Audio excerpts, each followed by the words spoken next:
an intro? No, it's always you. Hello, everyone, and welcome back. Brand new Attack on Show. I'm Rob E. And I am J Marsh. And this month seems like Netflix has finally paid their bill to us because we're covering that. Last month was Hulu. You cashed that when it came in the mail? Yeah. Okay, I just want to make sense. Although the bank called and they want to talk to me for something. Yeah, it's weird. God, they're always calling us. I just put them in my block contacts. Yeah. Yes, yeah. Yeah, low balance. We're going to be taking a look at Netflix original series recently released this year, The Sandman. Yes. And we'll help you decide if it's worth your time to watch or if you've already watched. Listen to our opinions, and we want to chat about it. Yeah, because what's better than two white guys giving you their opinion? That doesn't happen often. Stay tuned. This is Attack on Show.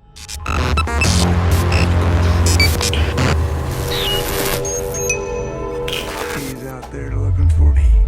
all right. The 2022 drama Sandman.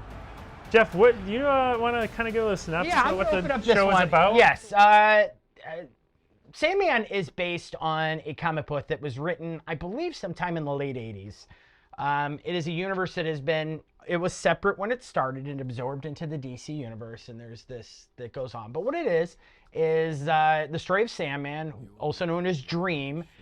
He's a cosmic being who controls all the dreams and is captured and held prisoner for over a century, which is episode 1. The journey across different worlds and times to fix the chaos that has kind of occurred. Like, everyone kind of left him because he was gone. No one knew where he was at. So they kind of left him. And season 1 is the story of him kind of putting everything back together. Yeah, like an evil magician used a spell to capture him by accident. Yes. But then held him hostage for... And there's a backstory to it. I don't want to give too much away. But yeah, it's actually a pretty... I really enjoyed it. Again, this is based off the comic, and I think it does an incredible job of representing the comic, which is something that, there is some changes, but it really, really, really sticks and holds, I think, very, very true to that you don't necessarily always get. And I really, really enjoyed it. Yeah, I do have to say, I knew it was from a comic, but I didn't know the comic. I've never read the comic. I've never seen pages from the comic. So in watching this just as like a blind viewer to a new series, I was immediately immersed into the world that this series created. Tom Sturridge, who is the lead, he plays Dream. Amazing. Is he not? His voice, I want him to read me every story every night to sleep. Like, I think I haven't been sleeping since I started the show because I want him to read me a story. Like, it's very dreamy. That would make a great Alexa voice, would it not? Oh, that would be amazing. Right? Alexa, we've already coined the rights to that, so don't go stealing our ideas. Can I jump in on that real quick for just a second there? You may. He is not what you expect. Like, what do you mean? When they said him at first, I was like, oh. And I thought you're getting a character, it's like, oh, he's going to whisper and talk like this through the whole thing. No, but there's an underlayer of kind of humor, and there's a slight smile in the corner of his mouth, and you kind of get what he's talking about. Like, that's really good acting, I think, in that context. Like, when you get that kind of... And that's all I want to say. Yeah, he does always look like he's on the verge of crying. I don't know how his or eyes, laughing. That's kind of my thing. Like, you don't know, and it's well played, I think. Yeah. It's interesting because he's a very curious person about humans. Because basically, dreams. He creates the dreams that you have at night, and it's interesting because in the first 10 minutes of the movie, he narrates what this world is, and it's great to hear him to say like humans, like he gives humans their escape. Sleep brings you here. To find freedom and adventure. They can do the things in my world that they can't do in the real world. Like, just this crazy things that you think of. And like, he's like, they can get away with it in dreams. And I provide that escape to him. And it's interesting to hear him say it that way. When the waking world leaves you wanting. And it's also cool how they tell the story of how powerful dreams really are. Yes. And that's kind of the beauty and the background of this story is like, through this being fulfilled, you really kind of come to the realization of, compared to his cohorts in this, such as like Destiny, Despair, and Death, and how the devil itself, and how he ranks in all of this. It's awesome. This I have to say, the series does capture you immediately, but so far, like the gem of this series, episode 6, where they highlight his sister, because it's his sister's death and his other sister's despair. There is an episode 6 that is just so emotional, which I think I credit the series for, that it coming from a comic book series, I think really dives into a lot of emotion. I think it also makes you really question life and the things around you. I think it does a great job of kind of giving you a different perspective of the world that we live in today, yeah, in a creative, imaginative way that I was really blown away by in this series. Like I was shocked by it. The storytelling, just in general. And what's beautiful about this, and I mentioned this to Rob when I kind of said, "Hey, we need to do this. Get the, watch this." Is what I really enjoyed, and I brought it up, was it's the little stories that start and end within the long story. I don't think you get that as often as you don't get that as often anymore when it comes to many of these series on Netflix and streaming, is you actually get conclusions within the overarching story. Yeah, there's a long story where, he has a nightmare who has escaped. He's on Earth wreaking havoc. He's gotten captured by this evil magician. It's interesting because there is a spider web of stories, but I don't think the narrative ever loses sight of any of them. I think it does a great job of balancing the spider web of stories here.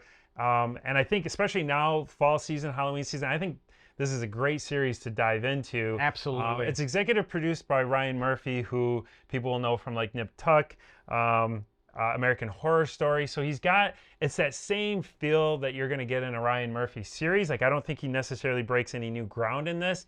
I wanted to give a highlight to Jolie Richardson, who was a star of Nip Tuck. It's pretty cool. He brings her back into this series here. One thing I wanted to criticize, Patton Oswalt, as he's like a voiceover of a character. I'm back. Oh, that's funny, because I think that's absolutely fantastic. I get the idea of the wanting to have like a contrast. That made sense to me, but all I hear is Remy. What? No. From Ratatouille.